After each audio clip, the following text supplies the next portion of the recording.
Querido amigo, hoje temos como alvo estudarmos o capítulo 4 da profecia de Oséias. Vamos estudar Oséias 4, 1 a 19.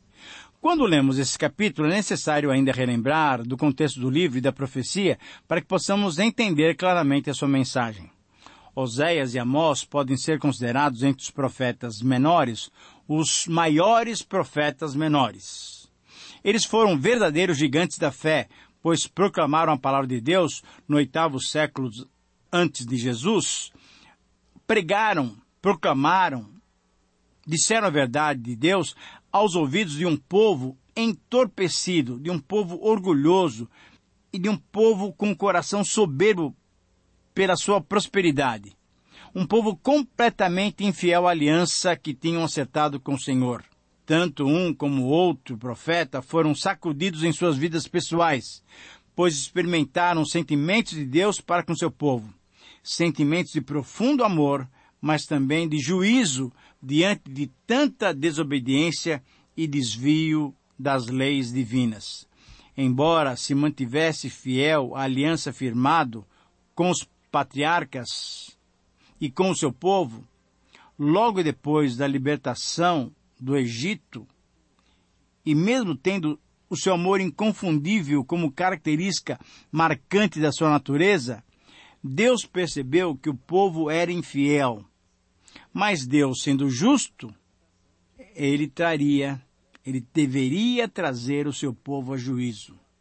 E exatamente por isso, porque Deus nos ama, ele nos disciplina. Sabe por quê? Porque assim ele está demonstrando o seu cuidado por nós. O amor de Deus nos leva à disciplina. O amor de Deus conduz o próprio Deus a nos disciplinar para provar o seu amor por nós. Por isso, o título para esse texto de Oséias 4, 1 a 19 é A Triste Realidade do Ser Humano Sem Deus. Quando estamos sem Deus, não temos o seu amor, não temos a sua disciplina. E por isso, então, o título para esse texto, eu repito, é A Triste Realidade do Ser Humano Sem Deus. Em termos gerais, podemos extrair desse texto o seguinte princípio. Todos temos que admitir que, diante da justiça divina, o nosso pecado traz graves consequências. Eu repito, todos temos que admitir que, diante da justiça divina, o nosso pecado traz graves consequências. E nesse texto, nós vamos encontrar 3 consequências que o nosso pecado traz para todo ser humano sem Deus. A primeira consequência do pecado mostra as deficiências do homem, versículos 1, 2 e 3. Primeiro, a falta de verdade, falta de amor, falta de conhecimento de Deus, conforme o versículo 1.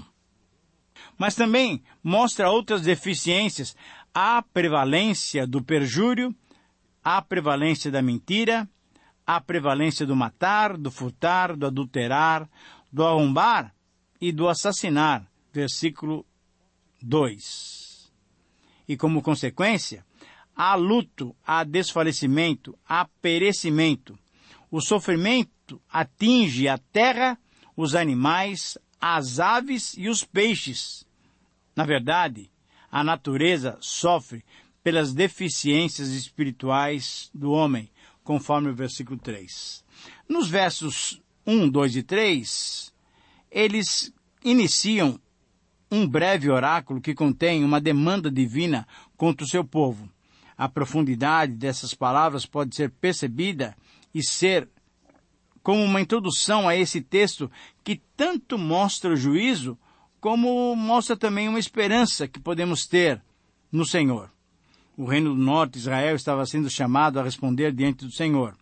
A acusação é grave. O profeta, em nome de Deus, declara que na terra da aliança, não se viam os efeitos da própria aliança. Não havia confiabilidade tanto nas ações como nas palavras.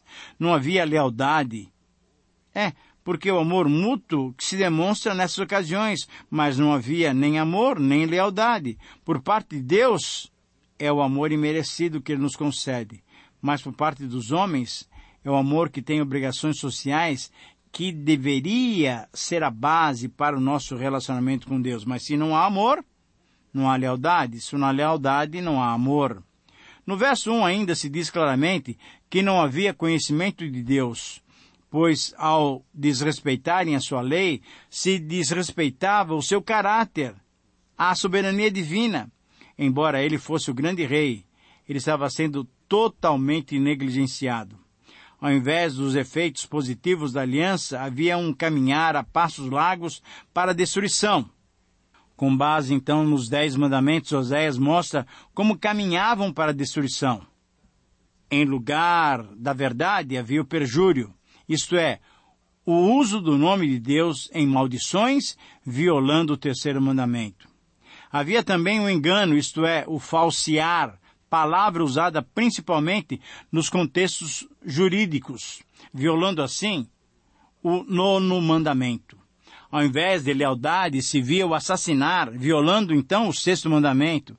Havia o roubar, violando o 8º mandamento, e havia o adulterar, violando claramente o 7º mandamento. Finalmente, em lugar do conhecimento de Deus, se via os atos de sangue. Literalmente, Oséias apontou para os constantes derramamentos de sangue. Veja o versículo 2, provando de certa forma o completo desconhecimento de Deus, pois havia violência por toda parte. Mesmo que aconteçam cada vez mais os avanços tecnológicos, o homem conhece cada vez menos a Deus, e pior, parece que o homem nem quer conhecer a Deus. Querido amigo, é trágico chegar a um lugar onde não se encontra o necessário para a subsistência. Muita gente passando fome, morrendo por falta de alimentação.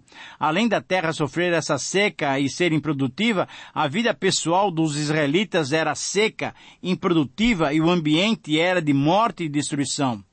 Tudo isso fruto, consequência do pecado. Então, em segundo lugar, a segunda consequência do pecado mostra o produto do desconhecimento de Deus. Versículos 4 a 10. O desconhecimento de Deus produz a destruição religiosa. O desconhecimento de Deus produz a destruição familiar. E o desconhecimento de Deus produz a destruição econômica. Mas o desconhecimento de Deus produz também a destruição moral, e o desconhecimento de Deus produz a destruição espiritual. O que nós encontramos nesses versos é que Oséias demonstra claramente quem são os responsáveis pelos pecados de Israel. Nesses versos, Deus condena os sacerdotes. Nos versos 11 a 14, ele responsabiliza o próprio povo pelos pecados cometidos, como veremos no próximo ponto. E nos versos 16 a 19, Efraim é apontado como responsável pelos pecados que mereciam juízo. Agora, Efraim, você se lembra, era a maior tribo do Reino do Norte, e muitas vezes o próprio Reino do Norte era identificado pelo nome da tribo mais destacada. Embora sejam delineados esses responsáveis, a sua mensagem é bem objetiva. Todo o povo, seguindo o exemplo dos seus líderes, são coparticipantes na desobediência à lei do Senhor e na rebeldia contra o próprio Senhor. Porém, pelo mau exemplo concedido ao povo, os líderes religiosos, os líderes políticos, receberiam a condenação principal. Então, assim, agora, olhando para os versos 4 a 10, a responsabilidade recai sobre os sacerdotes pelos pecados descritos nos versículos 1 a 3. A acusação formal foi feita contra os sacerdotes que tinham o dever de zelar pela lei e de instruir o povo. Nós vemos isso em várias passagens, que esse era o papel dos sacerdotes. Em Deuteronômio 31, Deuteronômio 33, 2 Crônica 17, Esdras 7, Jeremias 18, Malaquias 2, era a responsabilidade dos sacerdotes instruir o povo. E Oséias então advertiu os sacerdotes de que não culpassem o povo por suas desobediências e rebeldias. Não culpassem o povo por provocar o castigo contra a nação, porque na verdade eram eles mesmos, os sacerdotes, os maiores culpados, e o povo também poderia acusá-los de mau testemunho. Nesses versos ainda se apresentam alternadamente as sentenças e os crimes dos sacerdotes. Por exemplo, no verso 5, se admoesta sobre a queda dele juntamente com o profeta, provavelmente uma alusão aos profetas culticos, que se opunham aos profetas verdadeiros. Para identificar esses profetas verdadeiros, é bom lembrarmos que os profetas do 8º século foram Amós e Oséias, profetizando ao reino do norte, e Isaías e Miqueias, profetizando ao reino do sul. Eles profetizaram na época em que, no norte, reinavam Jeroboão II, Zacarias, Salum, Manaém, Pecaías, Peca e Oséias, que foi o último rei de Israel. No sul, reinavam Uzias, conhecido também como Azarias, Jotão, Acás, Ezequias. É provável que Amós tivesse em mente esse grupo de profetas culticos quando, no seu livro, ele negou ser profeta e discípulo de profeta. Nos versos 5 e 6 encontramos 3 crimes que os sacerdotes cometeram e vamos encontrar também as 3 sentenças correspondentes. O primeiro par de crime e sentença tem como início a sentença: destruirei a mãe.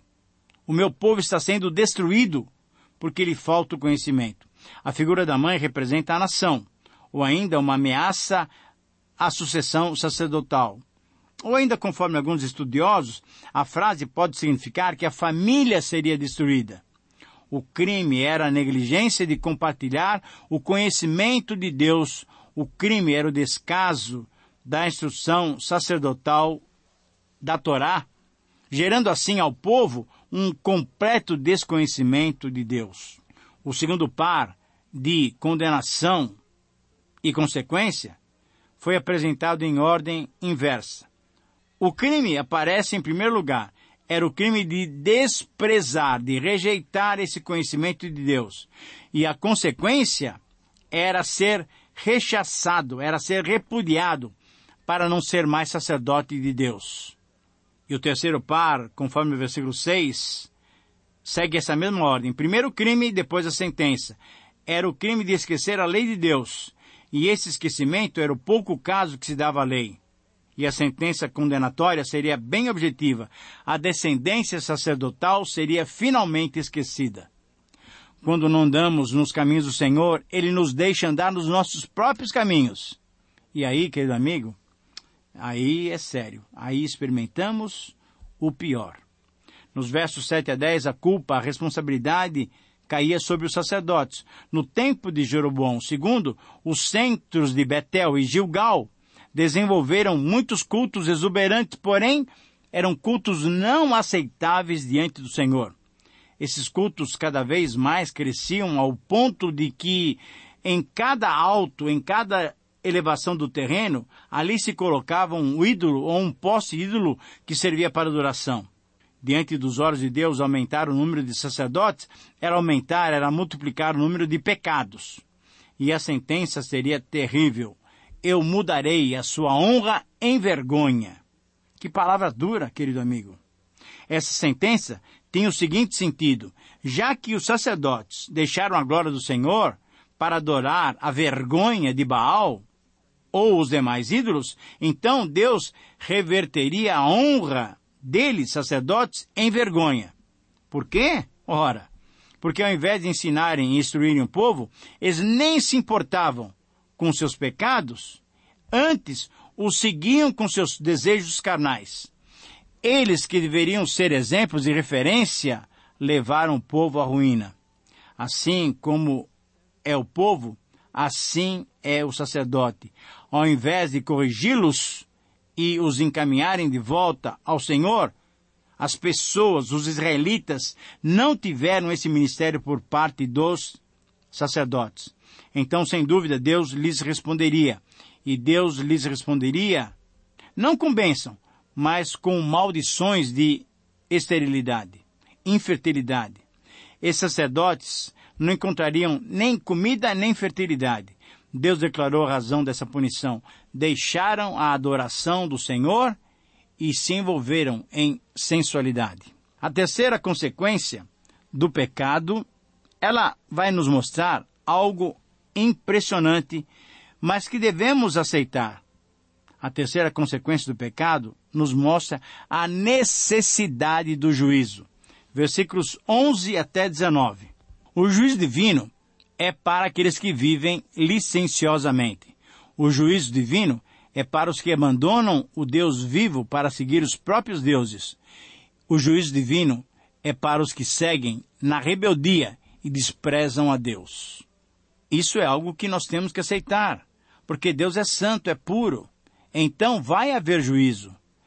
Vivemos em dias em que o principal motivo para a vida é a diversão, o alegrar-se, o desfrutar.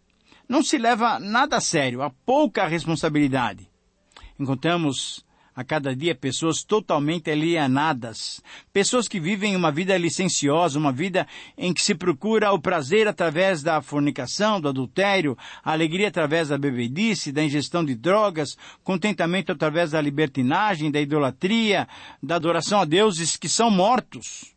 Cada dia mais encontramos pessoas que abandonam a Deus, que é vivo e faz exigências, e seguem os seus próprios deuses, deuses feitos e elaborados por eles mesmos.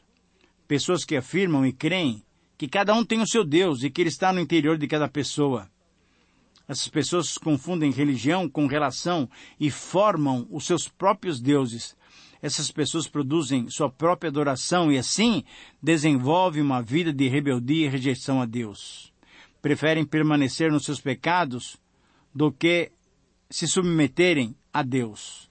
Deus, com seu amor, com sua justiça, com sua santidade, não encontra lugar nessas vidas.